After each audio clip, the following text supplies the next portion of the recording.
श्री बृहस्पतिवार व्रत कथा। भारतवर्ष में एक राजा राज करता था। वह बड़ा प्रतापी और दानी था। वह नित्य गरीबों और ब्राह्मणों की सहायता करता था। यह बात उसकी रानी को अच्छी नहीं लगती थी। वह ना ही गरीबों को दान देती और ना ही भगवान का पूजन करती थी और राजा को भी दान देने से मना किया करती थी। एक दिन राजा शिकार खेलने वन को गए हुए थे और रानी महल में अकेली थी। उसी समय बृहस्पति देव साधु के वेश में राजा के महल में भिक्षा लेने के लिए गए और भिक्षा मांगी। रानी ने भिक्षा देने से इनकार कर दिया और कहा, साधु महाराज, मैं तो दान पुण्य से तंग आ गई हूँ। मेरा पति सारा धन लुटाता रहता है। मेरी इच्छा है कि हमारा धन नष्ट हो जाए, फिर ना रहेगा बांस और ना बजेगी बांसुरी। साधु ने कहा, देवी, तुम तो बड़ी अजीब हो। धन संतान तो सभी चाहते हैं, पुत्र और लक्ष्मी तो पापी के भी घर होने चाहिए। यदि तुम्हारे पास अधिक धन है तो भूखे को भोजन दो, प्यासे के लिए प्याऊ बनवाओ, मुसाफिरों के लिए धर्मशाला खुलवाओ। जो निर्धन अपनी कन्या का विवाह नहीं करा सकते, उनका विवाह करा दो। ऐसे कई काम हैं जिनके करने से तुम्हारा यश लोक परलोक में फैलेगा। परंतु रानी पर उपदेश का कोई प्रभाव ना पड़ा। वह बोली, महाराज, आप कुछ ना समझाएं। मैं ऐसा धन नहीं चाहती जो हर जगह बांटती फिरूं। साधु ने उत्तर दिया, यदि तुम्हारी ऐसी ही इच्छा है तो तथास्तु। तुम ऐसा करना कि बृहस्पतिवार को घर लीप कर पीली मिट्टी से अपना सिर धोकर स्नान करना, भट्टी चढ़ाकर कपड़े धोना। ऐसा करने से आपका सारा धन नष्ट हो जाएगा। इतना कहकर साधु महाराज वहाँ से चले गए। जैसा वह साधु कहकर गया था, रानी ने वैसा ही किया। 6 बृहस्पतिवार ही बीते थे कि उसका समस्त धन नष्ट हो गया और भोजन के लिए दोनों तरसने लगे, सांसारिक भोगों से दुखी रहने लगे। तब वह राजा रानी से कहने लगे कि तुम यहाँ पर रहो, मैं दूसरे देश में जाऊँ, क्योंकि यहाँ पर मुझे सभी मनुष्य जानते हैं, इसलिए कोई कार्य भी नहीं कर सकता। देश चोरी और परदेश भीख बराबर है। ऐसा कहकर राजा परदेश चला गया। वहाँ जंगल को जाता और लकड़ी काट कर लाता और शहर में बेचता। इस तरह जीवन व्यतीत करने लगा। एक दिन दुखी होकर जंगल में एक पेड़ के नीचे आसन जमाकर बैठ गया। वह अपनी दशा को याद करके व्याकुल होने लगा। बृहस्पतिवार का दिन था। एकाएक उसने देखा कि निर्जन वन में एक साधु हुआ। वह साधु के वेश में स्वयं बृहस्पति देव थे। लकड़हारे के सामने आकर बोले, हे लकड़हारे, इस सुनसान वन में तू चिंतामग्न क्यों बैठा है? लकड़हारे ने दोनों हाथ जोड़कर प्रणाम किया और कहा, महात्मा जी, आप सब कुछ जानते हैं, मैं क्या कहूँ? यह कहकर रोने लगा और साधु को आत्मकथा सुनाई। महात्मा जी ने कहा, तुम्हारी स्त्री बृहस्पतिवार के दिन वीर भगवान का निरादर किया है, जिसके कारण रुष्ट होकर तुम्हारी यह दशा कर दी है। अब तुम चिंता को दूर करके मेरे कहने पर चलो तो तुम्हारे सब कष्ट दूर हो जाएंगे और भगवान पहले से भी अधिक संपत्ति देंगे। तुम बृहस्पतिवार के दिन पूजा पाठ किया करो।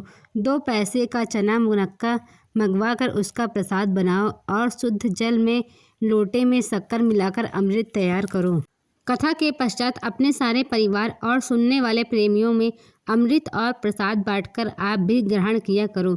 ऐसा करने से भगवान तुम्हारे सब मनोकामनाएं पूर्ण करेंगे। साधु के ऐसे वचन सुनकर लकड़हारा बोला, हे प्रभु, मुझे लकड़ी बेचकर इतना पैसा नहीं मिलता जिससे भोजन करने के उपरांत कुछ बचा सकूं।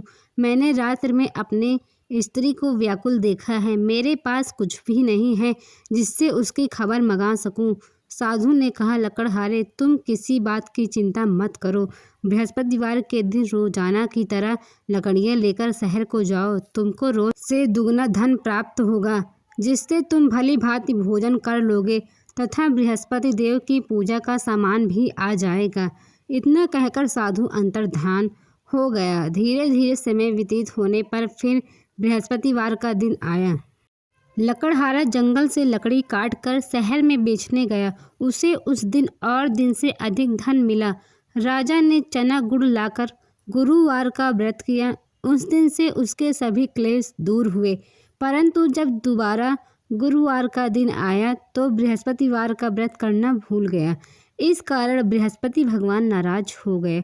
उस दिन से उस नगर के राजा ने विशाल यज्ञ का आयोजन किया तथा शहर में यह घोषणा कर दी कि कोई भी मनुष्य अपने घर में भोजन नहीं बनावे और न आग जलावे। समस्त जनता मेरे यहाँ भोजन करने आवे। इस आज्ञा को जो नहीं मानेगा उसे फांसी की सजा दी जाएगी। इस तरह से घोषणा संपूर्ण नगर में करा दी गई। राजा की आज्ञा अनुसार नगर के सभी लोग भोजन करने गए, लेकिन लकड़हारा कुछ देर से पहुंचा, इसलिए राजा उसको अपने साथ घर ले गए और ले जाकर भोजन करा रहे थे तो रानी की दृष्टि उस खूंटी पर पड़ी जिस पर उसका हार लटका हुआ था। वह वहां पर दिखाई न पड़ा। रानी ने निश्चय किया कि मेरा हार इस मनुष्य ने चुरा लिया है। उसी समय सिपाही को बुलाकर उसे जेल खाने में डलवा दिया। तब लकड़हारा बहुत दुखी होकर विचार करने लगा कि न जाने कौन से पूर्व जन्म में कर्म से मुझे दुख प्राप्त हुआ, और उसी साधु को याद करने लगा जो कि जंगल में मिला था। उसी समय बृहस्पति देव साधु के रूप में प्रकट हो गए और उसकी दशा को देखकर कहने लगे, अरे मूर्ख, तूने बृहस्पति देव की कथा नहीं करी, इसी कारण तुझे दुख प्राप्त हुआ। अब चिंता मत कर। बृहस्पतिवार के दिन जेल खाने के दरवाजे पर 4 पैसे पड़े मिलेंगे। उनसे तू बृहस्पति देव की पूजा करना, तेरे सभी कष्ट दूर हो जाएंगे। बृहस्पतिवार के दिन उसे 4 पैसे मिले। लकड़हारे ने कथा कही। उसी रात बृहस्पति देव ने उस नगर के राजा को स्वप्न में कहा, हे राजा, तुमने जिस मनुष्य को जेल खाने में बंद कर दिया है वह निर्दोष है, वह राजा है, उसे छोड़ देना। रानी का हार उसी खूंटी पर लटका है। अगर तू ऐसा नहीं करेगा तो मैं तेरे राज्य को नष्ट कर दूंगा। इस तरह रात्रि के स्वप्न को देखकर राजा प्रातःकाल उठा और खूंटी पर हार देखकर लकड़हारे को बुलाकर क्षमा मांगी तथा लकड़हारे को योग्य सुंदर वस्त्र आभूषण देकर विदा किया तथा बृहस्पति देव के आज्ञा अनुसार लकड़हारा अपने नगर को चल दिया। राजा जब अपने नगर के निकट पहुंचा तो उसे बड़ा आश्चर्य हुआ। नगर में पहले से अधिक बाग, तालाब और कुएं तथा बहुत सी धर्मशालाएं बन गई थी। राजा ने पूछा, यह किसका बाग है और धर्मशाला है? तब नगर के सब लोग कहने लगे, यह सब रानी और बांदी के हैं। तो राजा को आश्चर्य भी हुआ और गुस्सा भी आया। जब रानी ने यह खबर सुनी कि राजा आ रहे हैं तो उसने बांदी से कहा, हे दासी, देख राजा हमको कितनी बुरी हालत में छोड़ गए थे। अब हमारी ऐसी हालत देखकर वह लौट न जाएं, इसलिए तू दरवाजे पर खड़ी हो जा। आज्ञा अनुसार दासी दरवाजे पर खड़ी हो गई और राजा आए तो उन्हें अपने साथ लीवा लाई। तब राजा ने क्रोध करके रानी से पूछा कि यह धन तुम्हें कैसे प्राप्त हुआ? तब उन्होंने कहा, हमें यह सब धन बृहस्पति देव के इस व्रत के प्रभाव से प्राप्त हुआ। राजा ने निश्चय किया कि 7 रोज बाद तो सभी बृहस्पति देव का पूजन करते हैं, परंतु मैं रोज दिन में 3 बार कहानी कहा करूँगा तथा रोज व्रत किया करूँगा। अब हर समय राजा के दुपट्टे में चने की दाल बंधी रहती तथा दिन में 3 बार कहानी कहता। एक रोज राजा ने विचार किया कि चलो अपनी बहन के यहाँ हो आवे।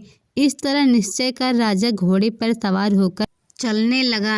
मार्ग में उसने देखा कि कुछ लोग एक मुर्दे को ले जा रहे थे। उन्हें रोककर राजा कहने लगा, भाइयों, मेरी बृहस्पति देव की कहानी सुन लो। वे बोले, हमारा तो आदमी मर गया है, इसको अपनी कथा की पड़ी है। परंतु कुछ लोग बोले, हम तो तुम्हारी कहानी सुनेंगे। राजा ने दाल निकाली। जब कथा आधी हुई तो मुर्दा हिलने लग गया। जब कथा समाप्त हुई तो मनुष्य राम राम कर खड़ा हो गया। आगे मार्ग में उसे एक किसान हल चलाता हुआ मिला।